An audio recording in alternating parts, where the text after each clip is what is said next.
This Quoircast podcast is brought to you by the book Sitting in the Shade of Another Tree. For too long, people of faith have focused more on pointing out where other religions get it wrong.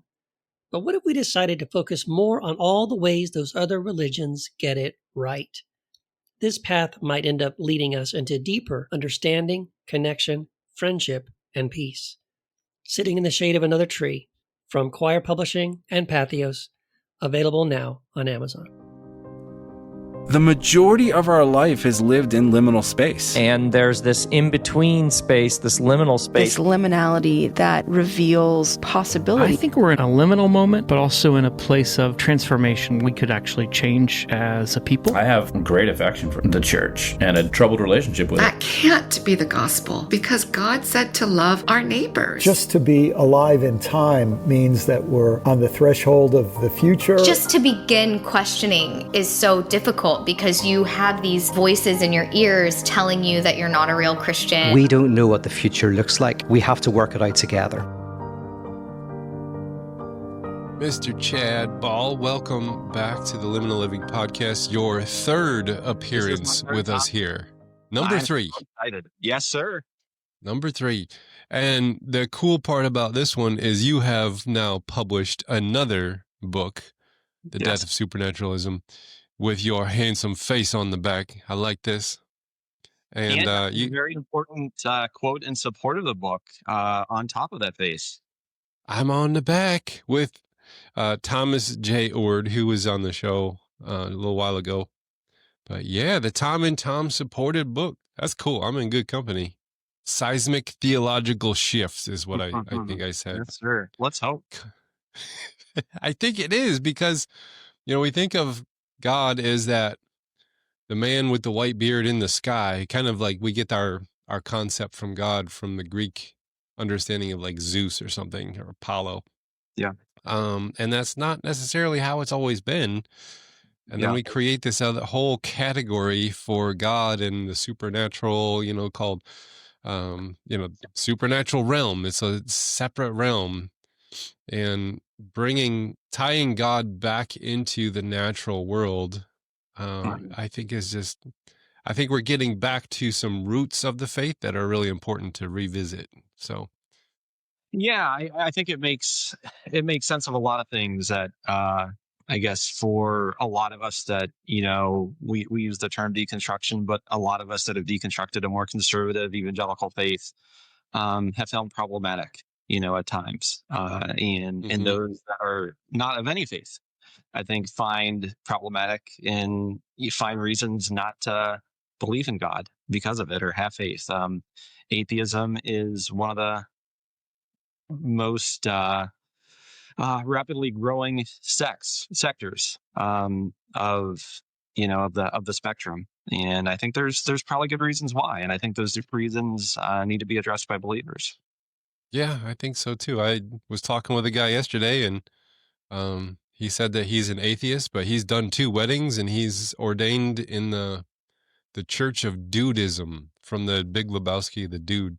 There's a whole religion, online religion based on that. It's just kind of funny, and it's all based on his teachings, and it's an official religion you can get ordained in and do weddings in. I was like, I didn't know this was a thing. That's a thing? Okay. Yeah, that's a thing. Dudism. You're not a Buddhist. You're a Dudist.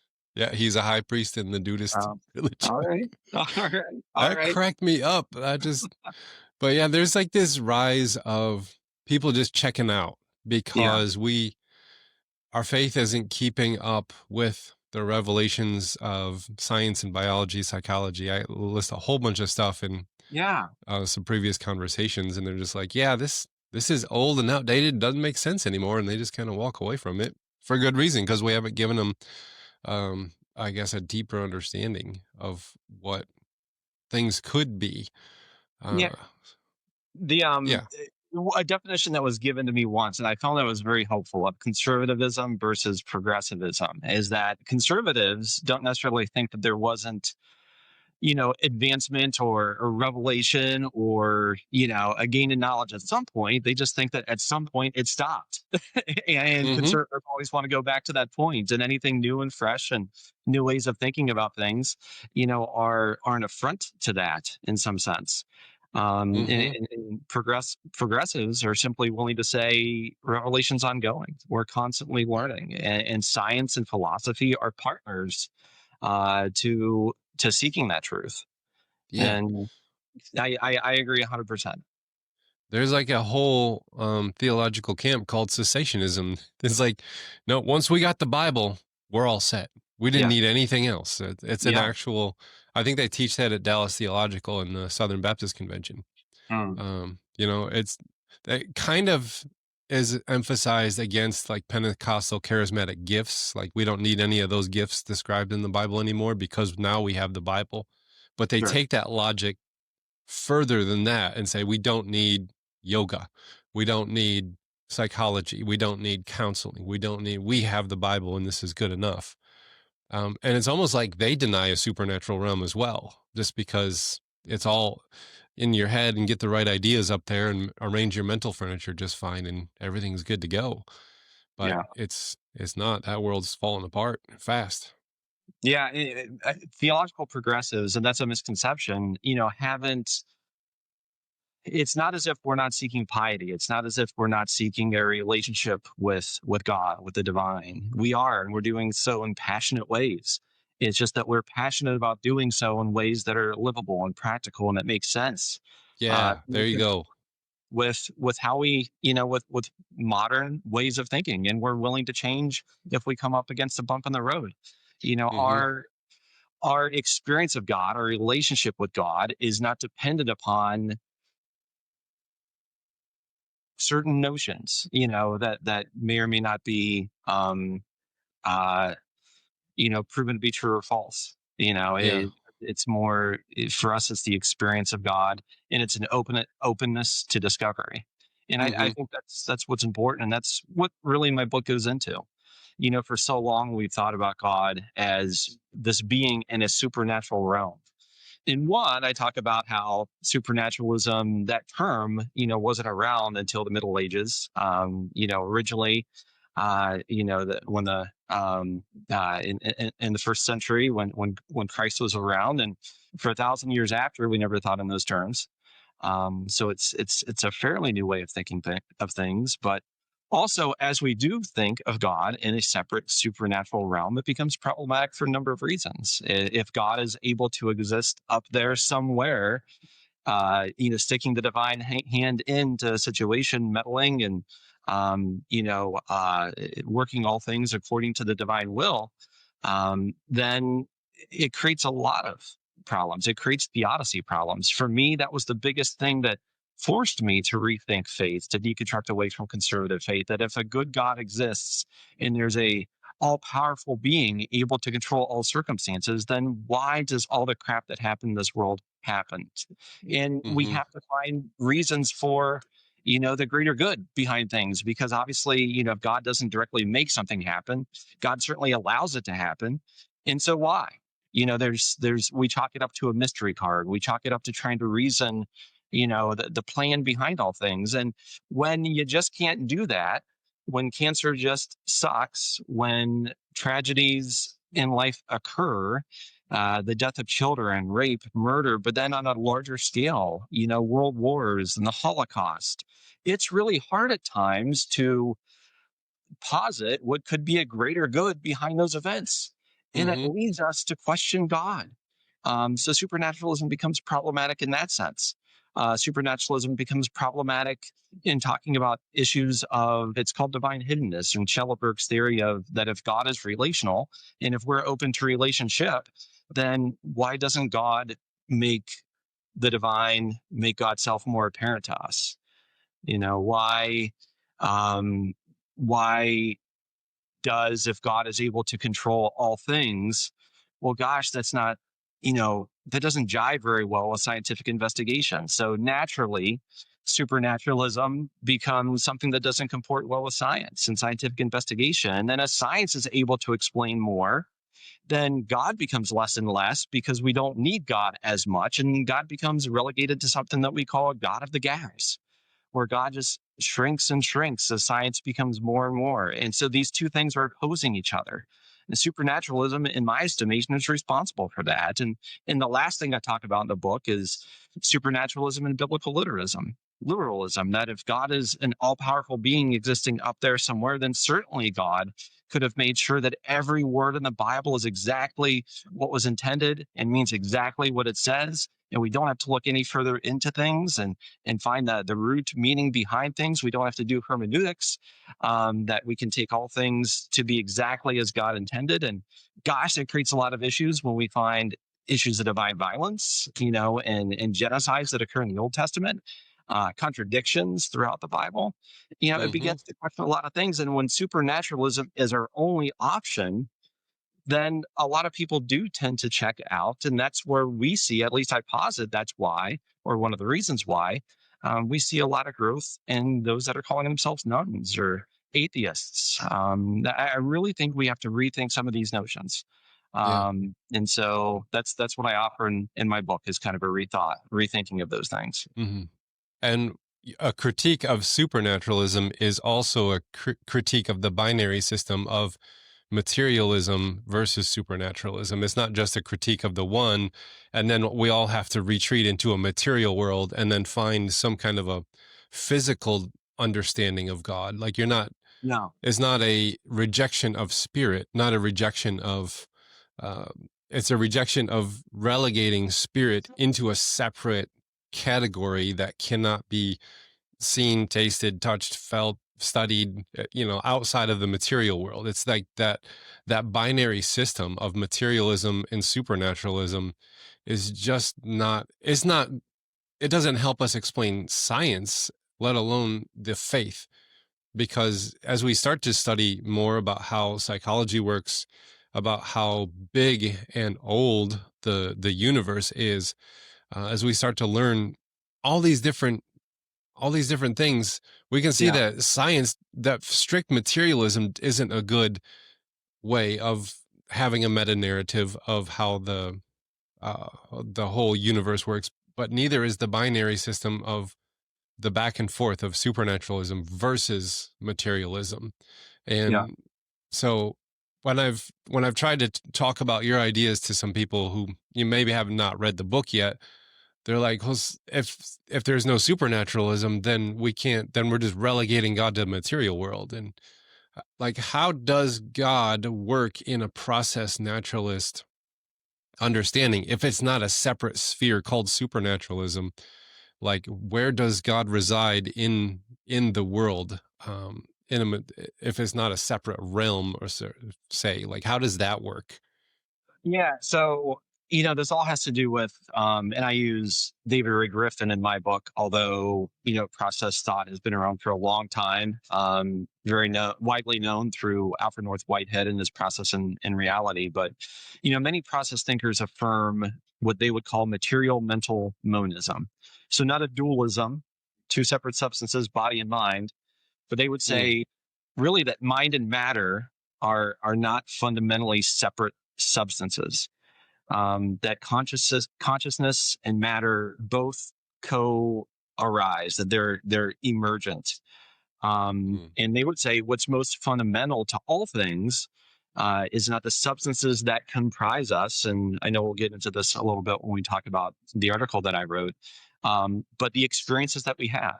And that's the most fundamental aspect of reality. So we would still say there is a material world in the sense that there's objects that we can see, touch, taste, and feel. But we would also posit a spiritual realm in which God exists. But we would also say at the same time that that the substances which comprise spirit and mind and the matter that we see, taste, touch, and feel are not inherently separate substances. That they are two sides of the same coin, that there are important differences, but then also similarities. And that allows us to say things like the soul can become emergent from the physical self, and exist. We can talk about God in ways that are not relegating God to a scientific materialism. But in important ways, there are similarities because it is a naturalism. with a monistic sort of belief, the material mental monism does say, that all things are part of one single substance, and we would call that the natural realm. But then I would also argue again that, the supernatural realm is not something that we thought about, for at least until the past 800 years or so. So for me, it makes a lot of sense. For me, it is going back maybe to, with again, some novel additions to the lack of separateness that we always used to have in theology. And I think it posits some novel ways to do it. So I think it's important because when we talk about supernatural, we can talk about several things and have several meanings. And so we don't necessarily, a lot of people, when they think about supernatural, they think about anything that I can't see as part of the supernatural realm. That's not what we're saying. Griffin has a very specific definition of supernaturalism here that he uses, and it's what I use in my book. And it's simply the idea of a divine being who can and perhaps does intervene as to interrupt the world's most fundamental causal processes. So it's not that an unseen God doesn't exist. It's simply that God is part of the natural realm as we're part of the natural realm. And there's no one, and again, I use the term up there somewhere, and some people don't like it. It's too, kind of esoteric, but there's no separate being intervening in the natural realm as that being wills to meddle and change things. And as God has been traditionally ascribed characteristics like omnipotence, where God is able to do those things. So that's the difference that we're saying. So it is an important distinction. It's not a strict materialism, but it's a material mental monism, which again is a little heady, but at least for me, helps to make sense of things. I mean, I can't see my thoughts. If I were to put them in a physical location, they'd be like above my head, like the little thought bubble that pops up. But that's not a part of the physical world. I can't see my consciousness. But if I go into meditation, I can expand consciousness from behind my eyes to my whole body to the whole room I'm sitting in. You can it's just weird what you can do with different meditative states. You could say that that's part, like the brain waves and what they're doing and all that kind of stuff, but we don't know what consciousness is or even where it comes from. And so, there's a lot of things in the scientific world that we still can't explain, that I don't think we can just boil down to chemicals in the brain or, how fast your brain waves happen to be functioning or things like that. I don't think that, and if we have a supernatural God, this is the one critique I really latch onto as a pastor. I think the reason that we're very lax to get rid of that is because as we lose authority in the material world, as the God of the gaps keeps getting explained away and retreating back and back, it gives us that sense of authority but we still have this authority here of the supernatural realm that we can exercise over people, over culture, over society.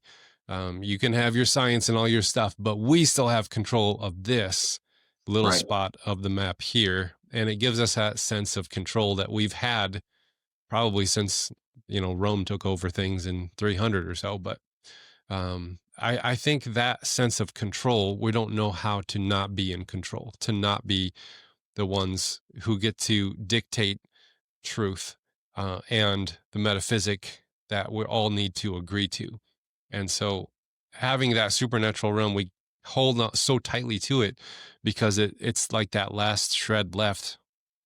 Instead, I think we need to then have that cosmic humility that says, well, it's time to partner with how God is revealing the universe to us in other realms of science and psychology and cosmology and all those things. So that's kind of what I pastorally latch onto is it's an invitation to humility that we haven't had to do in a very long time as a faith. And I think it would be good for us. So, I think control and certainty are the two things that keep supernaturalism afloat. in light of maybe fairly compelling evidence against it. And it is something that we need to humbly reconsider. And the cool thing is, if we posit a God who is a God of not just some out there supernatural realm, but as a God that's a God right here, right now, involved in all things, and creator of all things, then when science discovers something that we previously couldn't explain, that's miraculous. Mm-hmm. Miracle. That's a bigger God, right? Yeah. It doesn't put God in competition with science. There It you makes go. the God of scientific investigation. Yeah. And I think that's huge. Yeah. God in competition with science. Instead, it's more like when science makes a discovery, it makes God that much bigger. I like that. That's really good. That's really good. Well, if people want to dive into this subject more, we talked about your dissertation on this topic. Yeah. I think it was back in the springtime we talked about It was that. like April or May, yeah. Yeah. But what I really wanted to talk to you about today was an article you just wrote. You sent it to me and you're like, "Hey, you might find this interesting."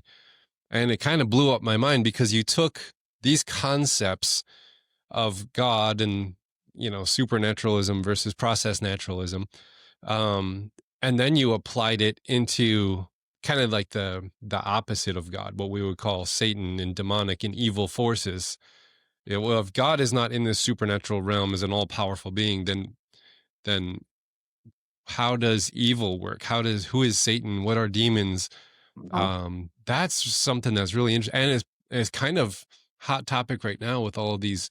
It's Halloween season right now as we're talking, and it's also a lot of like horror movies, paranormal investigators, exorcists. Like there's a lot of things in pop culture right now that draw people's attention to this, and not relegating them to the supernatural world has some really interesting things in there. So what brought about this article that you started to think these thoughts, but over there for that topic? Yeah, so I think it's my tendency, just once I grab onto a thread, I need to pull it all the way to the end. And if there's questions along the way, I need to find answers.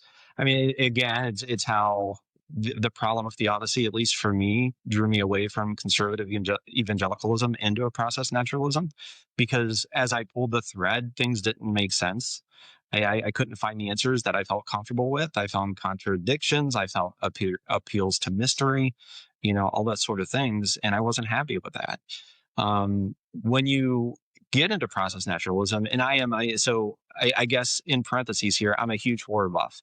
I love this time of year. My wife and I just watched like 4 of the Halloween movies last weekend. Yeah, I love me some Conjuring series.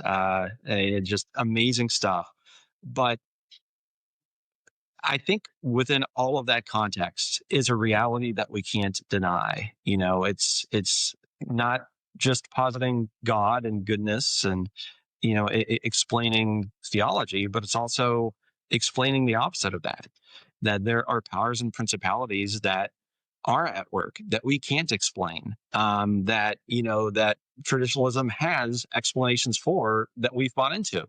So we're going to say that there isn't a supernatural realm for these demons and entities to exist in, then how do we explain that in the same way that we might explain God's existence? So David Ray Griffin, again, was one of the process thinkers that did some work in this area. So I pulled out my DRG books and read through them. He has a number of things to say, and that's really what got me interested. Oh, nice. So paint a picture of the thing you are critiquing. Like, help us to understand, the definition of Satan, evil, and demons that you are critiquing. Not necessarily how your understanding of it now, but the critique. Like, paint that picture for us. What is Satan that is this article is trying to redefine for us? Yeah, so I guess I'm critiquing the existence of a literal person referred to as Lucifer, Satan, that there is a we can go to an extreme and say, the cartoonish devil with a pitchfork, or even an entity that exists, a powerful entity that exists alongside God, um, that is literal, that is tempting, that is, fallen from heaven, the supernatural realm. And I guess when we can't posit supernaturalism anymore, we have to do something with those images. So I guess I'm critiquing the concept of a literal person, and that distinction will be important as we get into my explanation or Griffin's explanation. But the existence of a literal person, pulling the strings of evil, a person waiting for us, as some people might think, waiting to inflict eternal conscious torment on those that don't believe the right things or do the right things, that exists eternally, to punish the sinner. Those sort of things don't make sense if you're not allowed to have a supernatural realm. So that's what I'm critiquing. And like that even that understanding of Satan did not exist in the Hebrew scriptures or the Old Testament. Like that is the result of Jewish apocalypticism of like the Enoch books paired with like Greek mythologies of Hades. And then you kind of pull those things together in the times right after Jesus. And then we start getting that picture. So that's not even true to what was in the scriptures originally anyways. So you're not dismantling something that the scriptures are trying to hold up. You're more of dismantling something that tradition assembled after the scriptures that has just kind of stuck into our consciousness for a long time. And so I think that's important. I would say so, but then, if you're more conservative and you're listening to this podcast, you might, think, well, Jesus referred to Satan. That Satan is a lion, looking for those that he might devour, sort of things. And I think we just have to ask ourselves, is Jesus referring to a literal person, at that point, or is there more, allegory going on, or maybe even accommodation, to how his original audience might have thought of evil, and the existence of evil. So I do think there are some references that you have to rethink, at least from how we used to think as traditional conservatives. But I do think we're able to do that. Yeah, like the early understanding of Satan in the book of Job is that it was just one of the higher entities in the council of God, and then there's this evolution of that. All of the passages that refer to Lucifer in the prophetic stream would be actual literal kings in Babylon and whatnot. And then we have not Ezra. I just lost the word. I just said it earlier. The apocalyptic books that were not in the Enoch. Sorry. Yeah. The books of Enoch come out and they're more apocalyptic, and that shaped the understanding of Jesus's day. So he will use like what the running understandings of the day to operate within. But then there's this huge evolution afterwards that we have what we have now. And I think if Satan is like this person that is over all evil, trying to make evil happen in the world as the opponent of God in a supernatural realm, then it's very easy to then make like the concept of evil or sin into like a conspiracy. Like everything's trying to trick you from the truth that we know is true. And the Satan is right there. So don't trust your emotions and don't trust your experience and don't trust what science tells you, because we already know what's true. And there's this person trying to trick you all the time. And it's another way of maintaining control of the narrative and the metaphysic of the universe in a way that just doesn't work anymore or make sense. And what you did in that article was you kind of take it from that understanding, a person who's in charge of all evil and a big conspiracy to try and trick you and get you into hell. And you kind of bring it down into like, just the realm of the human world of, like there's institutional forces at work. And I was thinking as I'm driving here, like, why is it that I can sit down and talk to one human and we're totally cool? Like we can disagree on a lot of things, but it's good one-on-one. But then you get a bunch of humans together and we build some kind of a system, and it never is, it's always corrupt.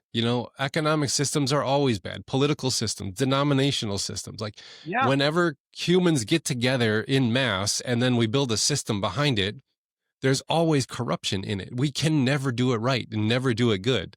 And I'm like, there's something to be said there. Can you tell us how your understanding of process naturalism and evil works in that institutional bureaucratic system? Yeah, and I would even say the bigger the system, the worse it can get.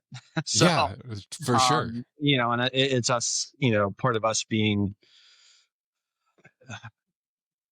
Schleiermacher would call it, a lack of God consciousness, not being in tune to the divine will, conscious of God's lore towards love and towards good, and that's how he would kind of explicate us being fallen beings, is the absence of God consciousness. And so, that's something we constantly need to be seeking after. But Griffin, says that, well, evil doesn't just exist, but demonic evil exists. And his definition of demonic evil is, he would say it's evil that diametrically opposes divine power and does so with a strength that can destroy creation in a way that threatens divine purposes.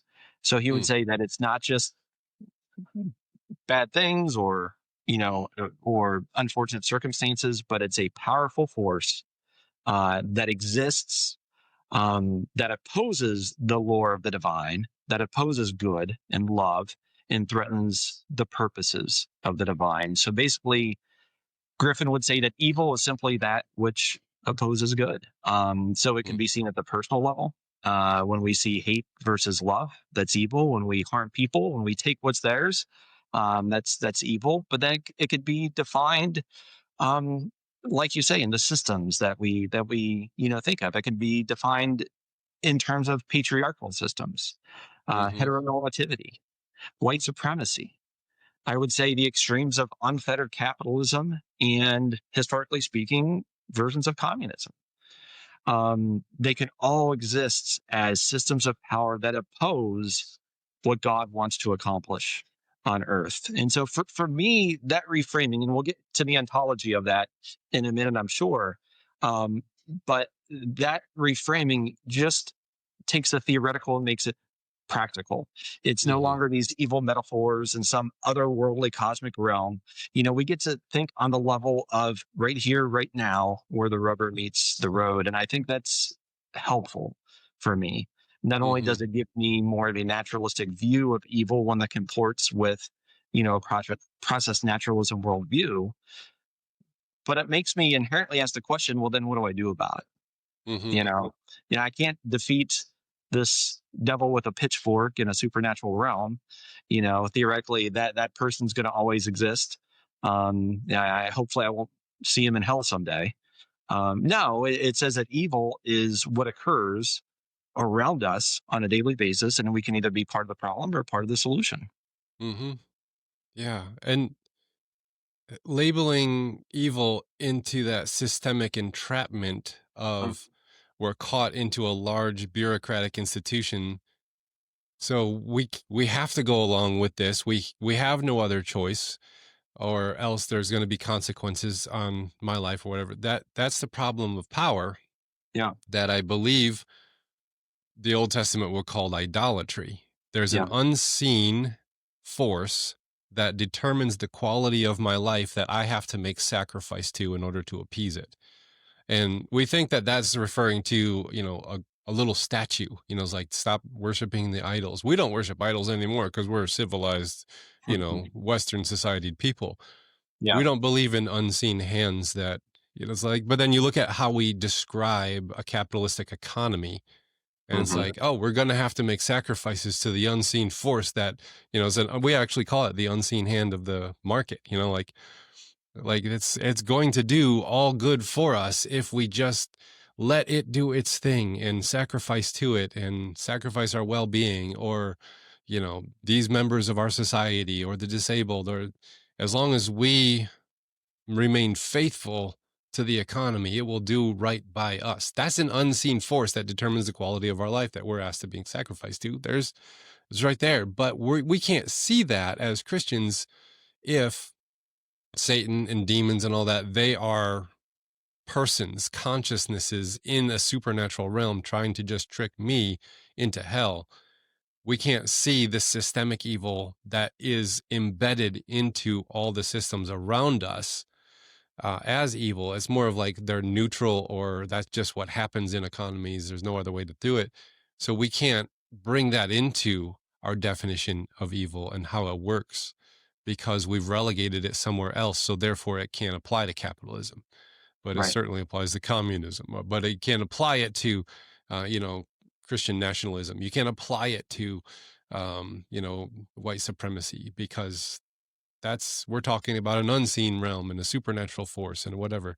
Right. So I think it brings it right home to the air that we breathe inside of, the places we live in, Yeah, it's on the same token of, comporting with science. When we discover more about science, then God becomes smaller, in traditional thoughts. But when we learn more about maybe systems of power or how corrupt humanity is and all the evil stuff that humanity can do, then the devil tends to become smaller. Well, maybe that isn't Satan doing it. Maybe that's just how crappy humans are. Oh, that's interesting. And again, I don't want to get rid of the spiritual realm. What I want to get rid of is the supernatural realm that maybe becomes something that gives us an excuse, not to rethink how we live our daily lives. So one thing, and I think it's worth going into, because it was important for me to not then relegate evil to groupthink.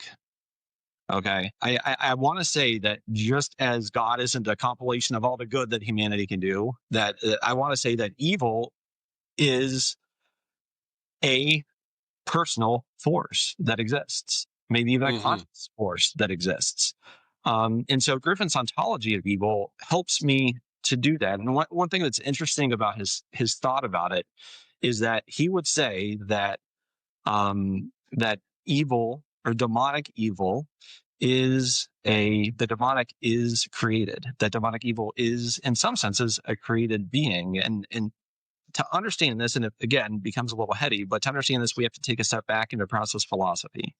And it says that the most fundamental component of any enduring object, basically lasting thing, not just puff of smoke, but lasting thing, is not the substances that make something up, but the experience of those substances. And that's the fundamental building block.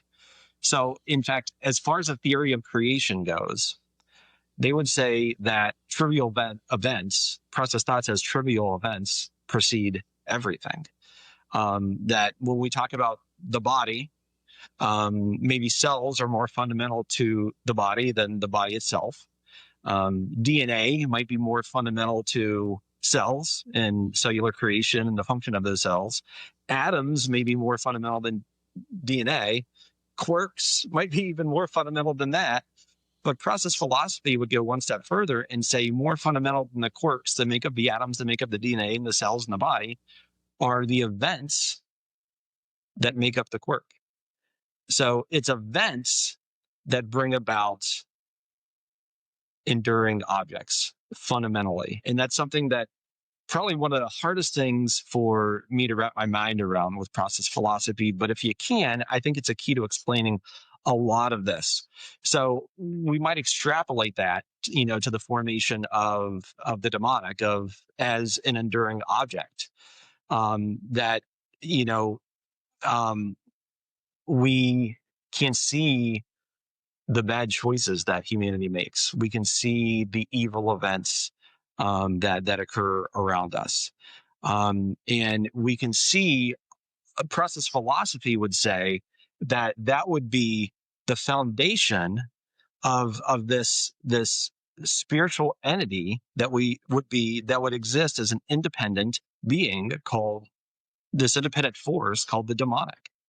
And so Press's philosophy does make room for a spiritual realm, does make room for the existence of, obviously, of God, but then also of the demonic as an independent, relational, purposeful, and even powerful force.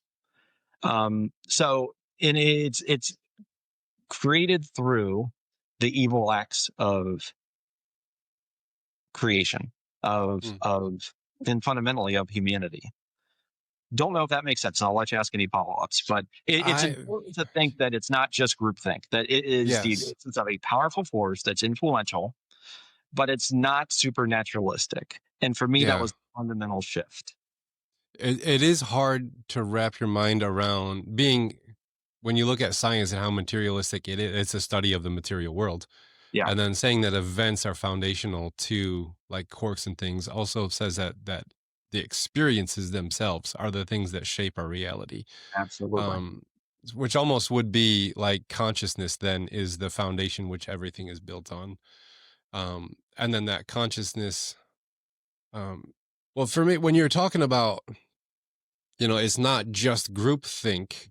Right. There is a conscious evil force at work that is kind of, it makes me think that we can't relegate like a Machiavellianism, because if we think that we can set the good aside to get to an end that we wish and then do good later, it's not going to work, because the evil that we do in the present to get to the good ends we hope for is going to create then more evil. It's almost like the Buddhist understanding of karma. But because I say how you get something determines who you are when you have it is one of my sayings that I just kind of try to live by. I say it all the time. Yeah. And there's a sense that, like, Christians want more political power right now, so they are willing to partner with people that aren't doing great things in order to get the political power to then go and do more good with later. So they've suspended morality, they've suspended character and integrity in order to get power to do more good later. But that doesn't work under your realm of how evil works, because the evil things we're doing to get to the good ends we wish we could get by a different means is creating more evil in the world, creating more, the demonic forces in the world. I can see how this works, not just in like that systemic, institutional, bureaucratic, but then that temptation gets us to hang on to like ideologies. Mm-hmm. And then we could sell out our soul, pieces of our soul, to ideologies, and then not be able to see the evils in the ideologies that we embrace because we have good intentions or good ends in mind, and we're just going to have to suspend character and integrity to get to them for a later date. So I see how this brings that definition of evil, demonic, and Satan right down into the practical everyday. You cannot pursue peace through violence. You cannot get power through domination and violence and manipulation. You cannot get good by doing evil, because it multiplies the evil. So am I making sense? I'm kind of talking out loud. No, I think it makes perfect sense. And I think you added perfectly to, the points I was trying to get across. It basically makes every minute and every decision matter. And, and this is something that helps me make sense of, of things like spiritual warfare. So everything that we do either is a step towards the divine lore, towards love, towards good, towards the will of God, or something that ultimately feeds the beast, right? And it is a step towards the evil that exists in the world, creating more of it and propping it up and giving it a place that it doesn't deserve. And it is the will of God for us to be, we think of, in Ephesians where Paul tells us to be warriors and put on the full armor of God. In fact, it's the passage that comes. It's Ephesians 6, if I'm remembering my Bible correctly. But it's the passage right after where Paul says, "We wrestle not against flesh and blood, but against principalities, against powers, against rulers of the darkness of the world, and the wickedness in high places." That's exactly what we're talking about with this process view of demonic evil. That is what spiritual warfare is against. And we can either be partners in creating it and making it more powerful, or we can be partners of God in tearing it down.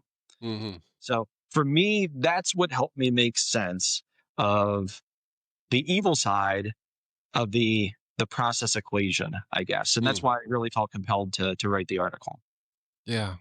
And it takes that thought and it interweaves it through everyday life decisions and then shows why integrity matters, why character matters, why decisions matter, why action matter, why holiness matters. So I see this as not a dismissing of evil or by saying it's all fake supernaturalism, whatever.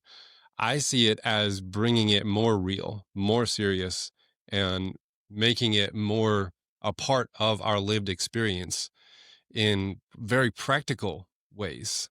How would you see like some things just like catch fire, amongst us, amongst people, like a zeitgeist almost, the spirit of the age, and some things just like grab a hold of large groups of people. And they could be, stupid, like the whole 6-7 thing. I have no idea what that means, but everybody's talking about it.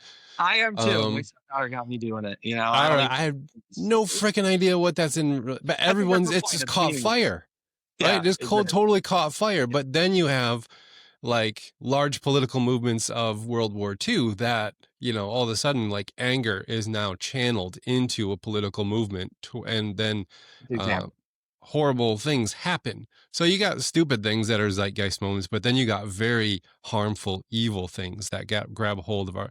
How does this work in like that understanding of a zeitgeist, spirit of the age? Yeah, I mean, in many ways, in World War II, the church joined the wrong side. If we look at the Catholic Church in large ways, so this demonic evil is a powerful force that can tempt even the institutions that we think of as the best and those that do the most good. I think for me, the biggest change, I guess, way in which it would apply, to this zeitgeist is the personal implications it has for us. I think traditional theologies, let's put it this way, traditional theologies can turn civic duty into a spectator sport. Because when evil is in the supernatural realm, and when God exists omnipotently in the supernatural realm, and we're just little ants and peons, not able to affect much, and God's will is ultimately going to be done, we can have the mindset of God's got this under control. Whatever happens, it's all part of God's plan, right? And we can sit there and eat our popcorn and, pray for those that hurt, and be glad that we're not them, I guess, when other people are being affected by it. If this process view of demonic evil is true, then that's the opposite of the case.